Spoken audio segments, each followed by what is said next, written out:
Welcome back to another episode of Catching up with the Markers. My name's Jo. And I'm Chucky. We didn't post last week. We've still got the episode there. We've just not edited. So we'll edit both of them and put them up today. Yes. So expect 2 videos for us today. So today we're just going to be reading some stories for Reddit. Yeah, we are. Am I the a-hole? So, this one caught my eye. Am I the a-hole for sending my co-worker into anaphylactic shock? I'm at a loss here, guys. Realistically, I know I'm in the clear. Legally, I'm in the clear. But I'm being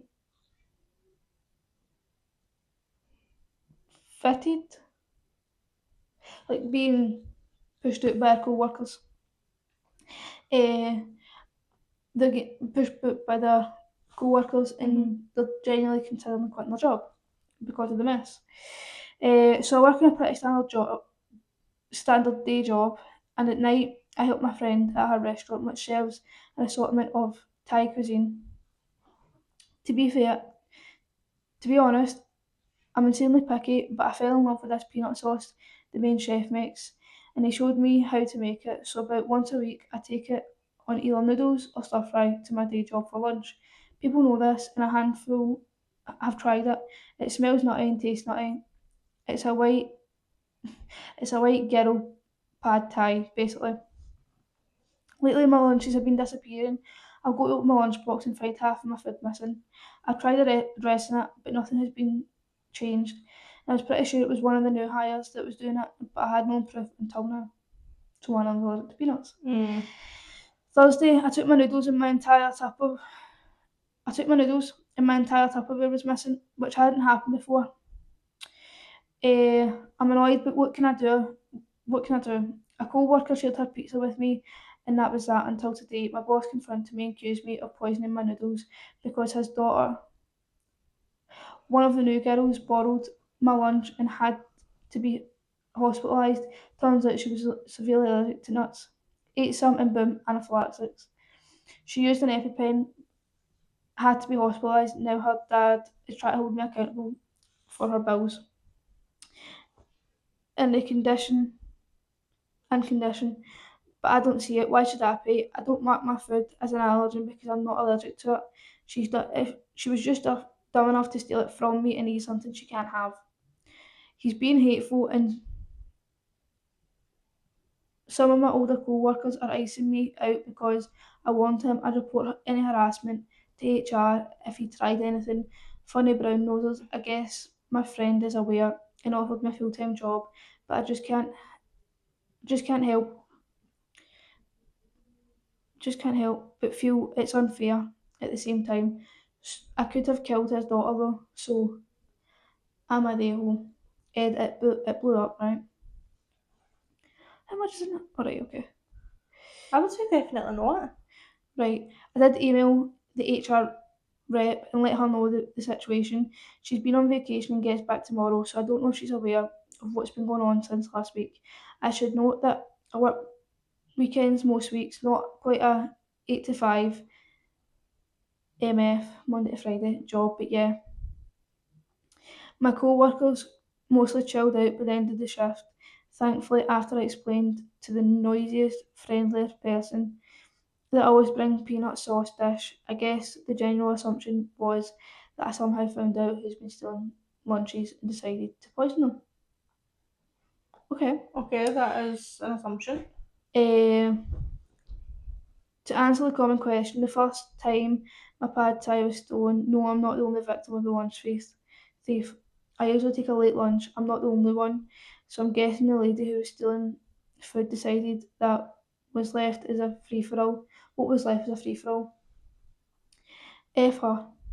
My boss said it was an HR issue. I tried talking to him about lunches disappearing, and HR said they'd look into it or further into it, and nothing ever happened. We're 100% not allowed to eat or drink at our desk unless you have a medical reason for it, so that wasn't an option either. Suing sounds like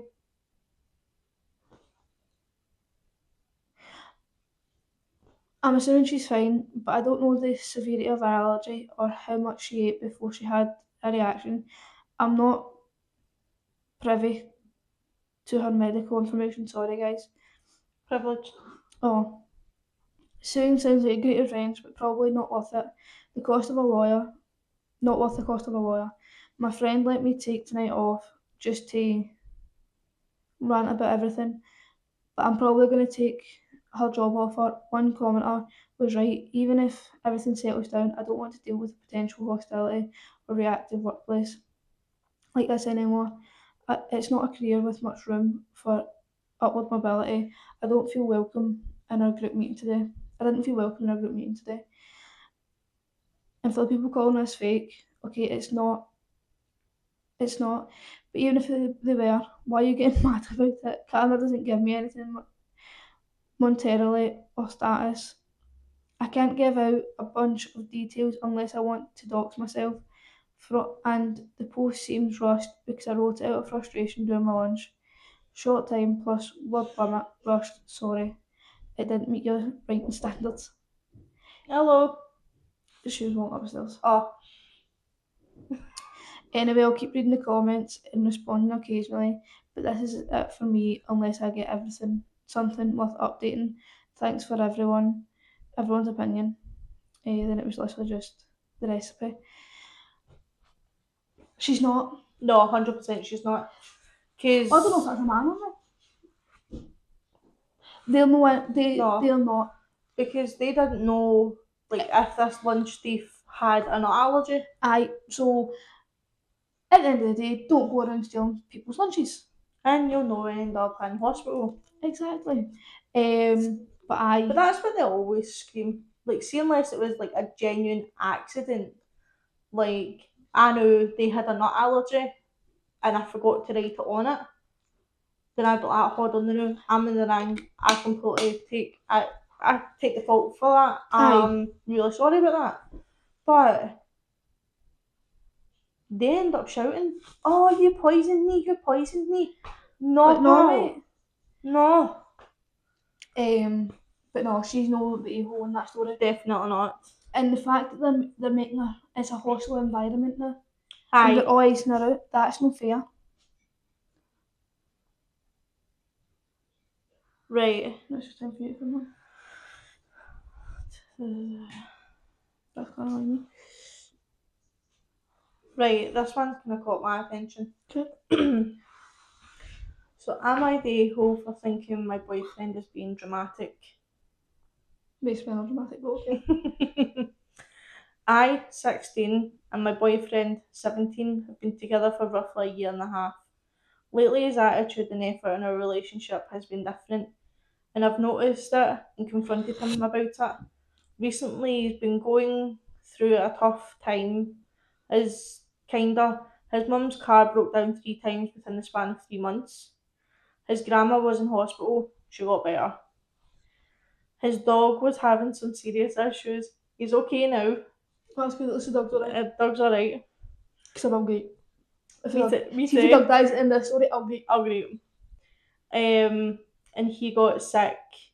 He was sick. While he was sick, one of his dogs had.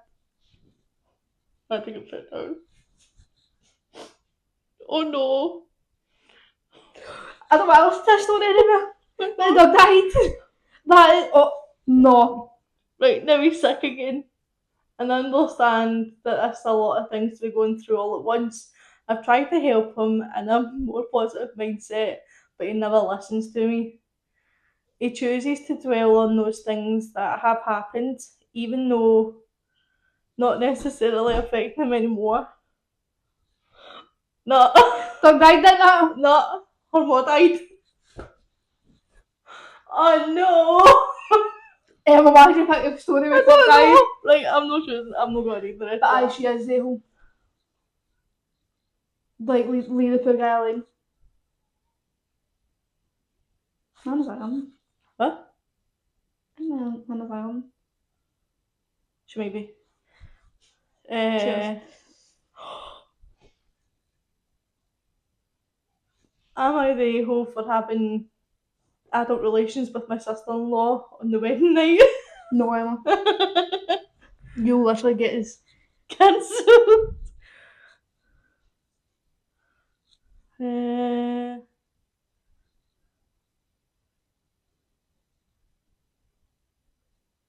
am I the a-hole for leaving my husband in the grocery store because he started acting like a toddler? Okay. Right. See, if somebody dies in a story, I swear. I think I'll cry too. Oh, it's so long, you know. Buckle in. We all go through phases and pick up annoying habits.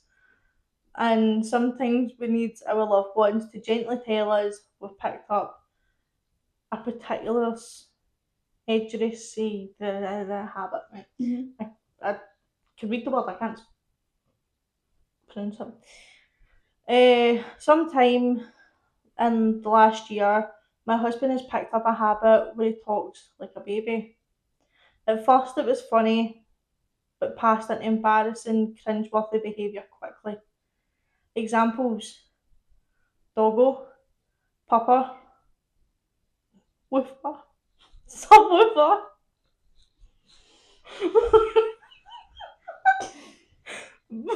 pebble hooty boy, people, burp, meow meow, Sammy, Sammy teeth, Sammy whammy, chicken nuggies, chicken tendies, Chicken tenders. adding a toddler skewer lisp to words. And the ones that are really gross are childish euphemisms. Child, genital, wiener, weenie, all that kind of stuff, right? Oh my god, this is bad. I'm sorry, I would leave him. I would. So just before the pandemic hit, we were out at a restaurant with some friends, and he actually ordered a chicky Sammy. He said the exact phrase. Chicken sandwich. Chicky I'm Sammy. gonna start calling my sandwiches that way. Me too. Like that exact phrase, chicky Sammy. It's totally fine that he ordered the chicken sandwich. That's not the issue. Our friends noticed the baby talk because he insisted on continuing the joke. Then he even started talking with a god awful toddler lilt accent. So after that, I couldn't stomach the idea of going out with him to adult places. I go out to the brewery with some friends, but God forbid he join me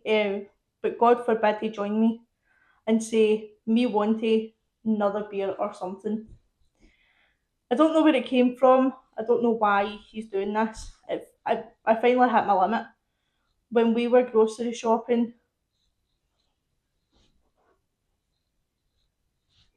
and everything seemed normal and fine until I gasped like a kid, ran to the ice cream section and jumped up and down yelling, ice cream, I want chocolate.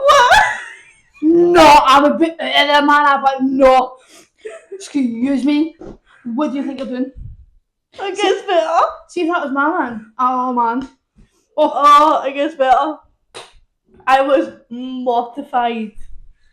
People were staring at him and he kept going and I can't say him and kept saying, can we get popsicles? And I just said, either you talk to me like an adult or I'm leaving. He started saying, ooh, you must be fun at parties and lighting up, will you? And there's a bad word here. What was you bad word and I can give you a different word for Poo. And it? poo. Jobby. And jobby like that. I just said F it and left the store, leaving him to walk home like a mile. It was fine. That was fine. Because I couldn't even look at him anymore. Since then, things have been very tense, and he keeps telling me he wants an apology for embarrassing him. Leaving him at the store, I told him people don't get to demand apologies. If someone wants to apologise, it's up to them. And if I am absolutely not going to apologise for saving myself the embarrassment of a 35-year-old man with a mortgage, a retirement account, asking for chocolate ice cream. He got he got his effing mum involved. No joke. She keeps telling me it's just a phase. You'll probably get bored, and I should be happy. This is this is a midlife crisis, rather than effing 19-year-olds at a local bar. Am I going crazy or am I the a-hole? I really just need to let my husband continue to embarrass me like this. Edit. Come on. Sorry, there was so much space. I've talked to him multiple times, especially about the sexual comments like he made. Boobies and wee wee. Oh my! Oh, that days. reminds me of somebody. That reminds me of somebody. I'll come back to that. Info, does he have a job? Yes. Yeah, it's completely normal as far as I know. He worked from home for a while during the lockdown. I never heard him talk like that to anyone that he worked with. Does he do it with friends? Sometimes. And it's genuinely meant to annoy them, gross them out, but he stops. He has friends where they think it's cute to embarrass each other. Is it a kink or a fetish? If so, I'm absolutely done. Has he seen a doctor? No, but I've asked Are you him. reading the comments? No, oh yeah, it might be comments. Actually, somebody asked if it's a tumour. Aye, you're reading comments. Well, yeah. No, she's not the a-hole. I'm sorry. If my man finds talking like that, Excuse me. you can see yourself to the bin now, friend. No, if my man started talking like that, I'd uppercut. I would But genuinely uppercut in the middle of the ice cream aisle. see the boobies comment? Yeah. Somebody I know, right? Somebody I was talking to a while back. Mhm. Still talking to them now and then. A snap streak. Yeah. So you know when I'm in bed at night and it's just my shorts, sports bra. my sports bra, do my streaks. He sent me a snap this morning and he's like, boobies. And I'm like, they're more for you! I literally went to the side of my phone and went, more for you, mate. More for anybody. Everybody gives me the feeling, no way, leave me alone. But I mean, see if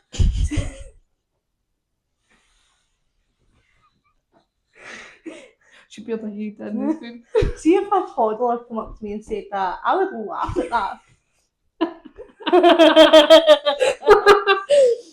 I would genuinely laugh that up. My phone's got to die. But he's a 35-year-old man. Like 35-year-old man doing that. I don't know. I've only want to get back in the house because my phone's at 2. I've got to check how long this has been on. Okay.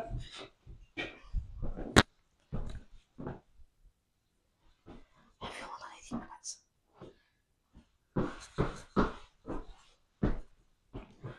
Stop before I put you in timeout. You'll not get any ice cream. Stop it. Stop it. Sorry. Sorry.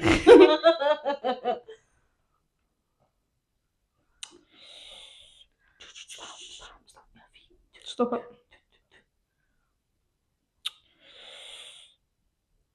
That's Hannah Lang's new song. I know. It's tremendous.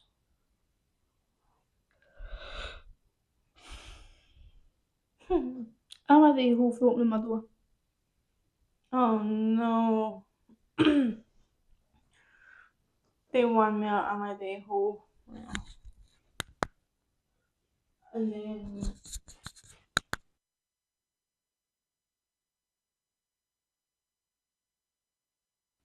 sorry, we just No, don't. I'll go into a speaker one minute. we just had a quick business meeting. If you can't tell, Chelsea's going through a SpongeBob phase.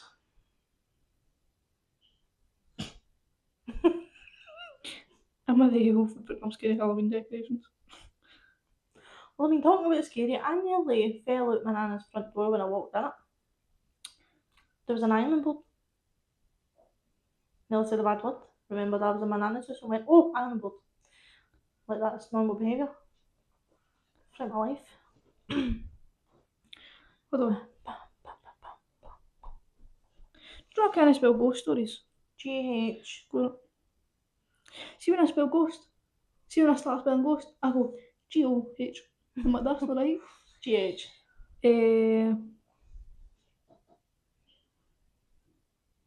Share your ghost paranormal stories. Absolutely nightmare fuel. Right, okay.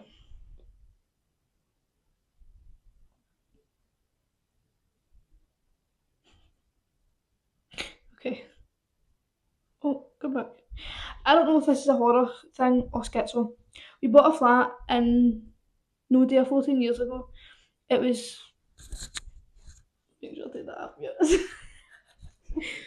It was pretty new society at the time. We were deciding to shift there in a few days. My older brother, after. Right, that's too many long words for me. um,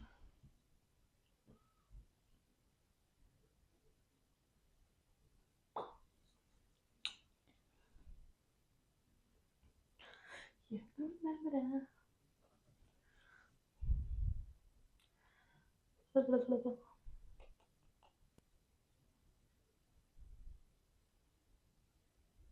right.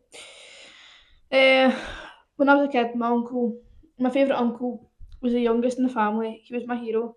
He had just finished high school, and I was like 10 or 11. We would go and visit on spring break and over the course of the summer. And I always look forward to seeing this guy.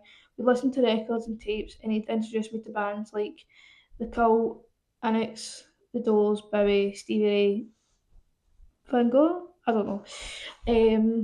As I entered my teenage years, my friends became the centre of my universe, and those spring breaks and summer visits eventually stopped happening. Eventually, I graduated high school, and around the same time, my uncle started a family. A few years out of high school, and my mum called me up to let me know that my uncle had passed away.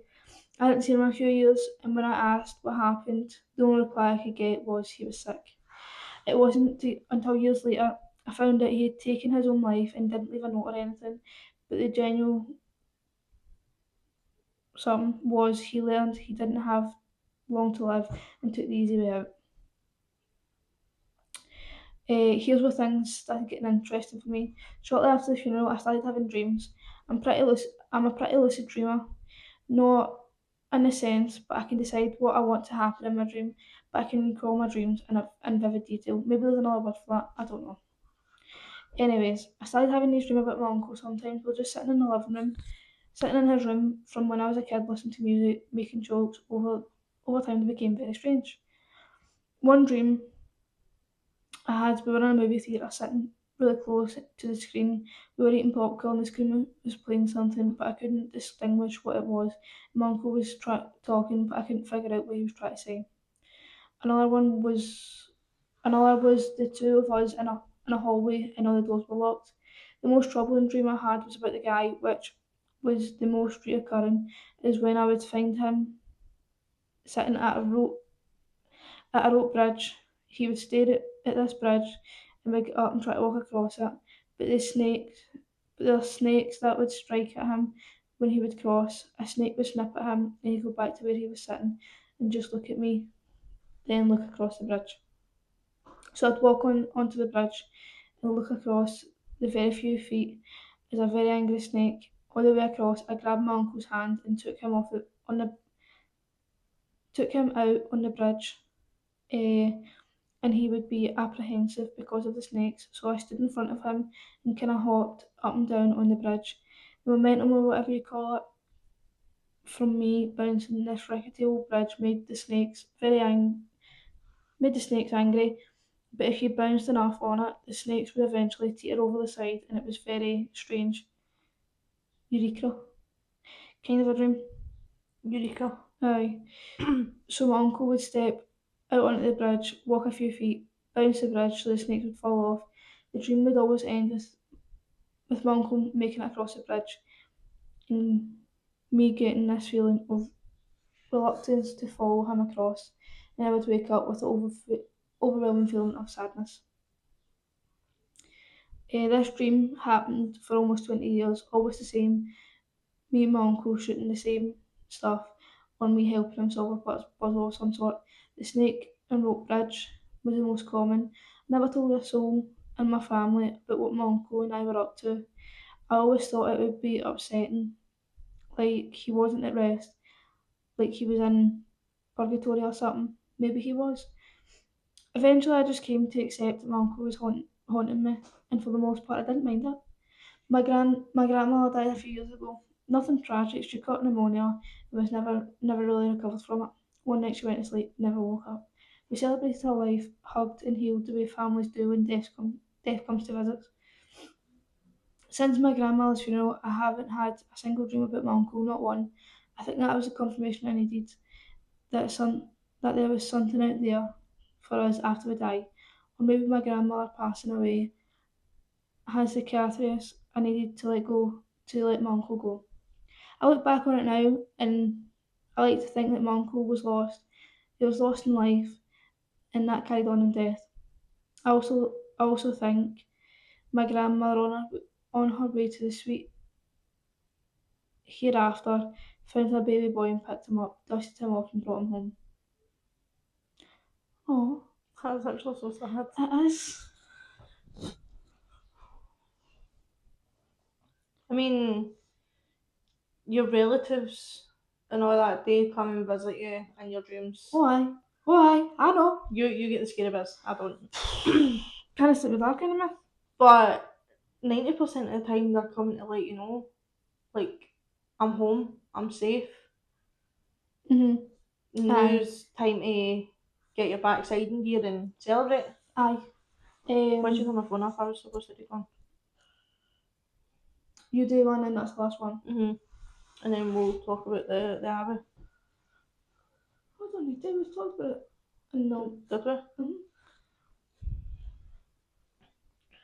Uh,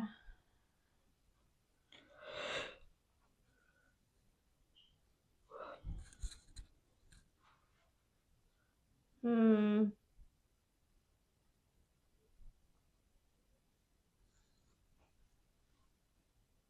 Oh, hi guys, we've got a decorator in here. And remember, we've got to do something up here. We've got to do wallpaper up here. Paint on here. Let us know what you think, guys. Let us know what you think we should do. Oh, Chelsea. I didn't mean that, sorry. Sorry. This wee guy I watched on TikTok, right? And he's just so adorable. Was it? He's like a 35-year-old man, by the way. Did they say ice cream? No. I think he might be Mexican or something. Right. Or he speaks English, but it's no like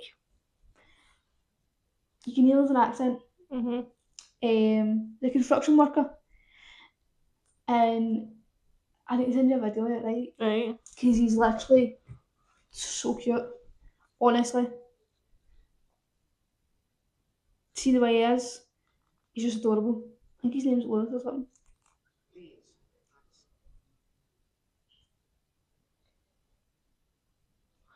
Like, I can't find any decent ones. Ah, sorry, we just leave it. Wait, I sent it because my phone's about to die. Oh wait, here's a quick one.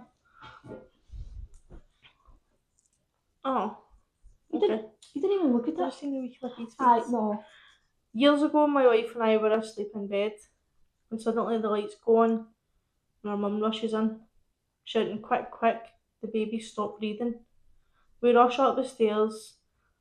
Our little one has turned over and inhaled slash swallowed part of our pillow and is choking. Stop looking at me. It was a really close thing. We were just pumped with adrenaline. then we look at each other. My mum died 12 months ago. Oh. Her mamma was back to tell her that her baby was going to die. See, that's cute. That's so scary.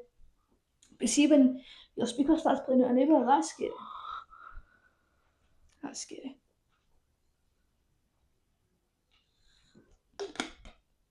Aye, so we've got big plans for this one. We do. Just leave the Reddit stories on.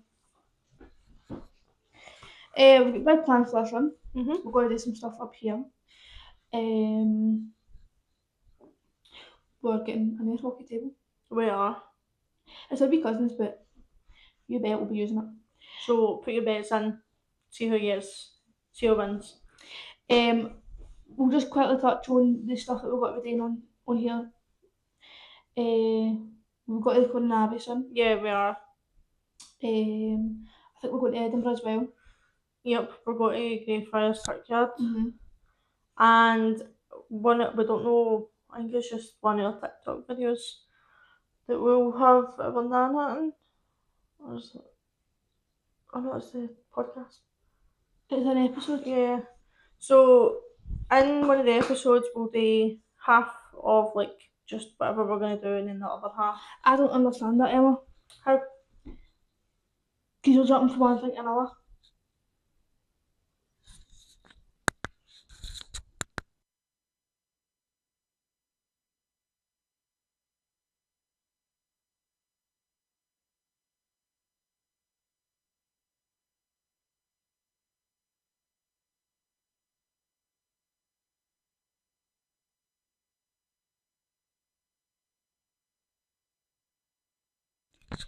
Sorry about that, guys.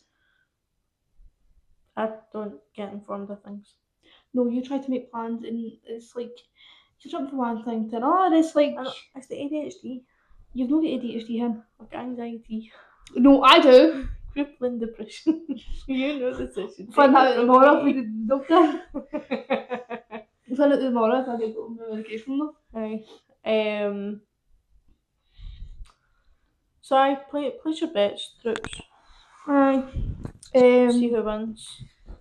It's a wee short one today. That is. So we're still trying to get back into it. Well, For a long few weeks. very much so. I'm tired. Me too. I'm starving. Right guys, we're going to go to something to eat. Bye. Bye.